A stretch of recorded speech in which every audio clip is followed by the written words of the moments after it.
Hey, if you're excited to hear more about how to save money every day, go ahead and like this video. And if you want more information on personal growth, overcoming obstacles in your life, and staying motivated, then hit subscribe, because that's what I'm here for. Now, here are some things that are going to save you money.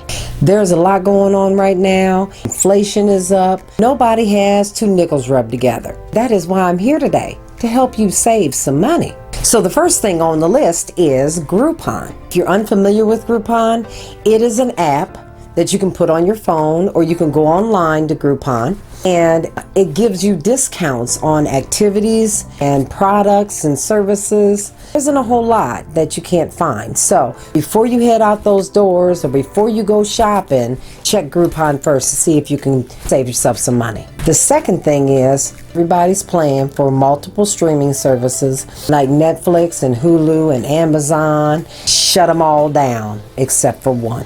Keep one streaming service. It'll cost you a little less than $20. You can watch everything that you can possibly watch on that one service. Then at the end of the month, cut it off. Then you can start a whole new service. So that'll give you some variety. You won't be spending a lot of money on multiple different streaming services at the same time. Now, number 3, you're going to the grocery store, baby, take a list. And don't stray from that list. That would be the key. Now, number 4, you're my special people that still have a cable subscription, cut the cable subscription.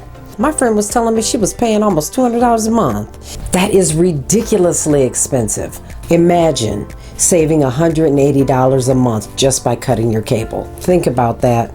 I'm gonna let that sit with you for a minute. I'm not telling you to do anything I wouldn't do. Look, I cut my cable before it was even popular to cut your cable. My cable was gone in 2009. Give it a try. To go ahead and reduce some of your energy costs, everybody knows when you leave a room to turn the light off. We all know that. We all know if you're not using something to turn the thing off. But what you may not know is that anything that's left plugged in is consuming energy. You will lower your electricity bill significantly if you go around your house and unplug everything, every single solitary thing that you are not using. Car insurance. Did you know the car insurance companies are extremely competitive? So every 6 months, they are literally looking at all their competitors and adjusting their pricing.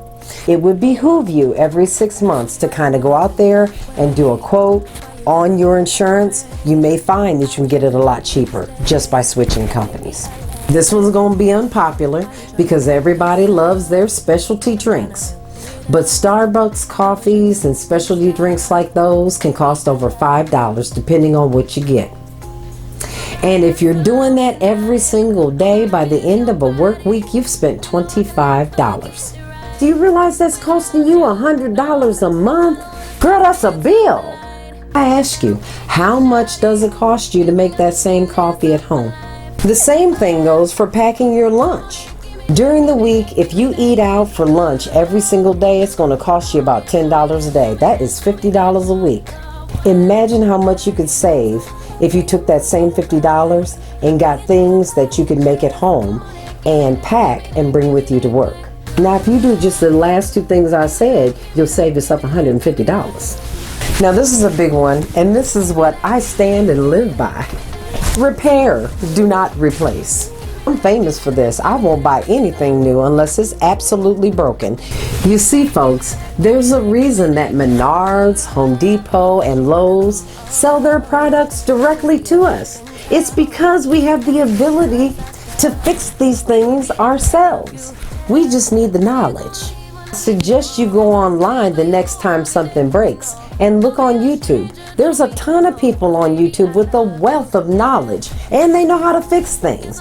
And you could just watch a tutorial and you can fix it yourself. I can't tell you how many things I've fixed at my house, all by my little lonesome, watching somebody on YouTube.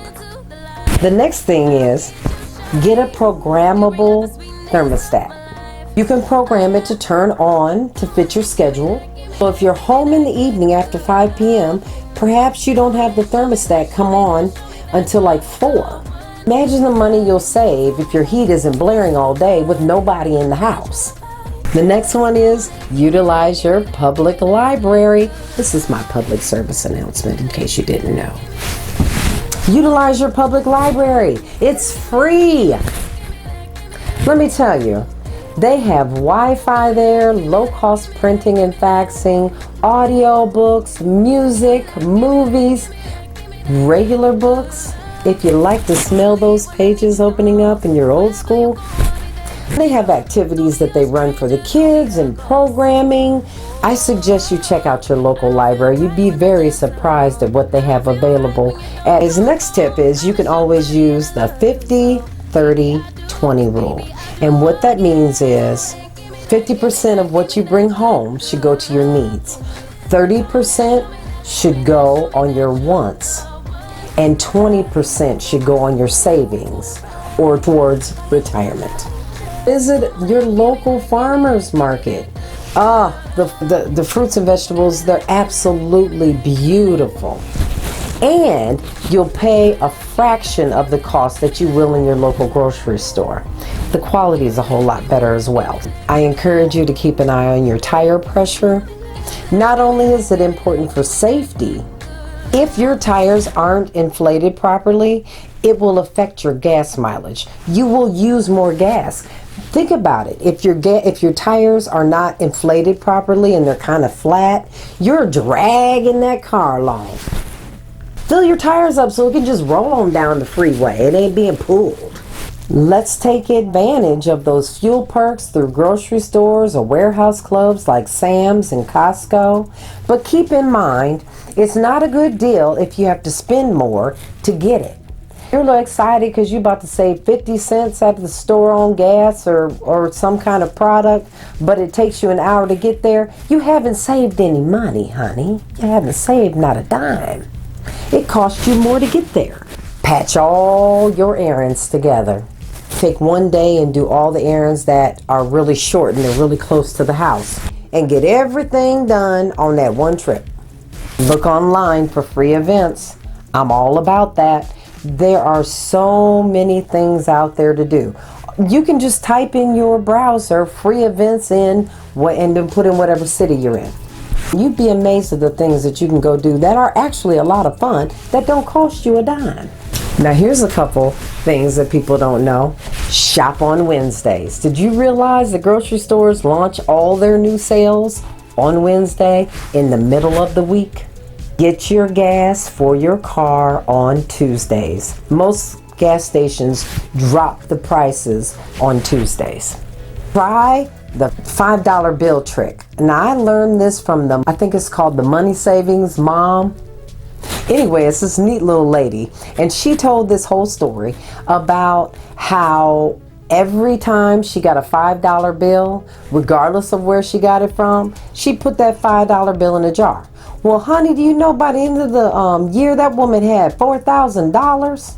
Now, this is with the assumption that you use cash, which most of us do not. However, that's a perfect segue to my next money savings tip.